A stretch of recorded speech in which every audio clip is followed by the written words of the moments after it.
According to Akara, HPE enables students to develop the understanding to challenge discrimination, assumptions, and stereotypes, and gain skills to take positive action regarding diversity, inclusion, consent, and respect in different social contexts. In theory, the PE environment is a safe and neutral environment for all students to participate confidently and competently, underlined by the UNESCO International Charter of Physical Education, Physical Activity, and Sport that outlines everyone has the right to inclusive access to sport without any form of discrimination. Yet first-hand experiences and much research tells of a very different narrative.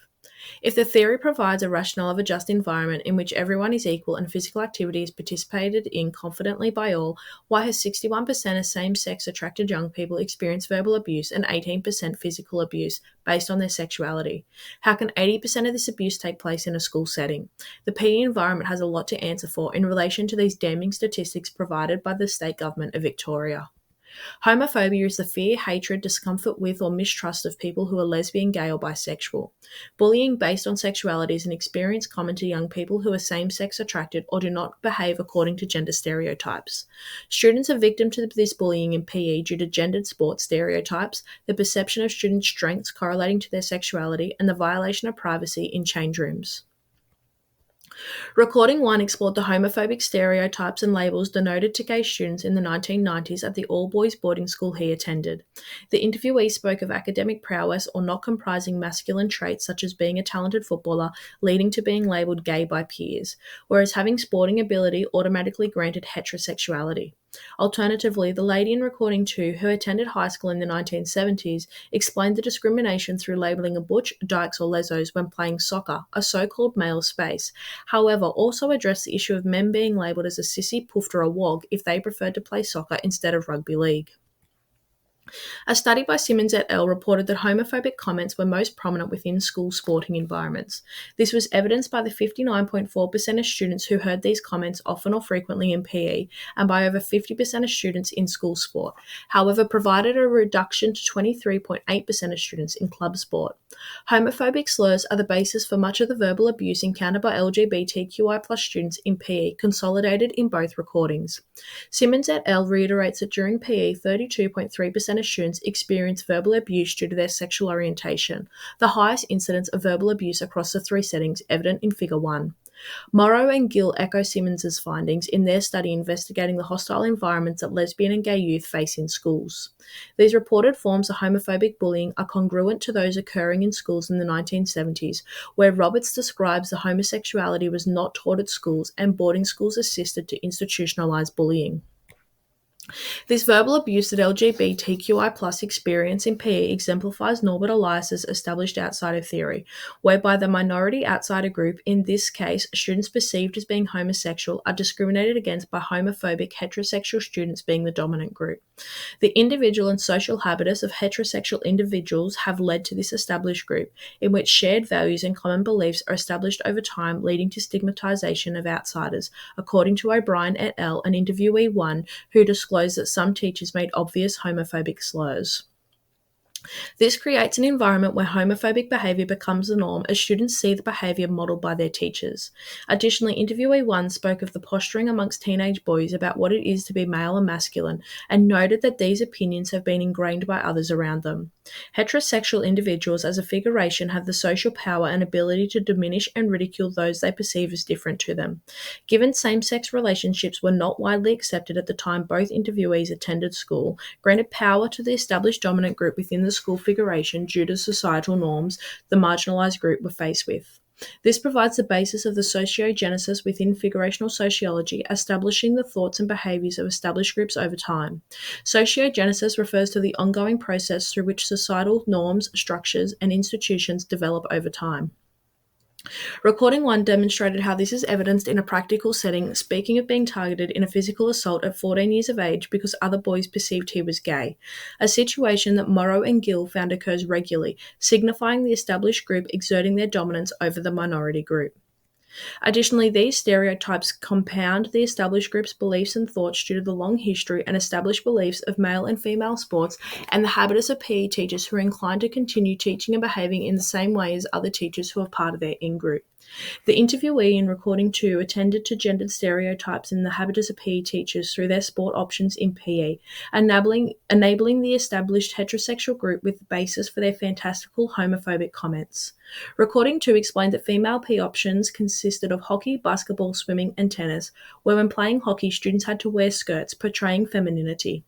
Conversely, male PE was rugby league, which allowed male students to demonstrate their masculinity and roughness. This messaging of personal experience correlates with research by Morrow and Gill, who provide gay men are delicate and non-athletic, whereas straight men are tough, strong, and athletic. Priest and Bullingham believe the basis of PE choices are stemming from gender stereotypes which are being reinforced by PE teachers. The social power of established groups is such that it leads to PE being a place that became fraught because anyone who is academic or not masculine was labelled gay, as provided in Recording 1. Thereby, PE was an undesirable environment due to the bullying on the grounds of stereotypical connotations that came with being gay, such as being treated different in the change rooms, another sentiment shared by interviewee 1 and congruent with comments in Recording 2. This exemplifies a minority of the worst, as those who are perceived as gay or feminine are considered soft and participate in less masculine activities, contributing to much of the anti-gay prejudice evident in O'Brien et al.'s study due to physical identity constructs. A significant unique difference in the PE environment is the time spent in change rooms and toilets, which were described in both recordings as an uncomfortable place for gay students. Given that some heterosexual males feel intimidated and threatened by homosexual males, and therefore to make themselves feel superior, they resort to homophobic comments to make LGBTQI+, and students that they have labelled this way feel inferior. This is heterosexism in the PE environment. According to Morrow and Gill, heterosexism is a belief in the superiority of heterosexuals or heterosexuality evidenced by the exclusion of non-heterosexual persons in policies, procedures, events, or activities. This leads to LGBTQI+ students becoming self-conscious when needing to get changed in a shared space or exposing their genitals when taking a pee, as denoted in Recording 1. Often there may be an assumption that toilets or change rooms would be a place of privacy. However, both recordings demonstrated the challenges of having to change in front of others and share shower spaces. Interviewee 1 shared of his shower experience when ringleaders had told everyone to be out of the showers when he was there, as he might assault them. The only justification for this outrageous claim was the fact that he was gay. This reflects the research of Femley et al. That determined gay men are automatically labelled as predatory. The same sentiment was shared in Recording 2, who attested to there being no doors or shower curtains. Therefore, men often commented, "Don't drop the soap," and "backs to the wall," derogatory comments insinuating the fantastical dangers of gay men showering. Furthermore, Recording 2 offered that privacy is a massive thing, not even just for gay people. The ever-changing societal norms at a sociogenesis level are beginning to reduce the homophobic issues at a greater scale, evident through recent macro-level policy changes, marriage equality, and legislative frameworks denoting equal rights for members of the LGBTQI+ community. Whilst homophobia is still present in PE settings, addressing these issues in PE endeavours to continue to reduce the discrimination and provide equal and equitable opportunities for all students in a PE class. Addressing homophobia in PE could be through implementation of the Health Promoting Schools framework, teaching personal and social responsibility, and partnerships with a gender agenda. This would equip teachers with the foundations to confidently call out homophobic behaviour and be educated on how to plan for and set student expectations. Implementing the HPSF provides guidelines, as outlined in this figure, to best support and foster healthy settings within schools. According to the World Health Organization, a health-promoting school carries out the 2 tasks outlined here. The HPSF is broken into 3 main components: curriculum, teaching and learning, school organization, ethos and environment, and partnerships and services, of which schools need to implement all parts satisfactorily to reach the intersection of being a health-promoting school. Partnerships and services and ethos and environment could include the implementation of the AGA program, with sessions tailored to teachers, students, or parents. A program run in the ACT, AGA have a firm belief that there is no right way to be male or female, masculine or feminine.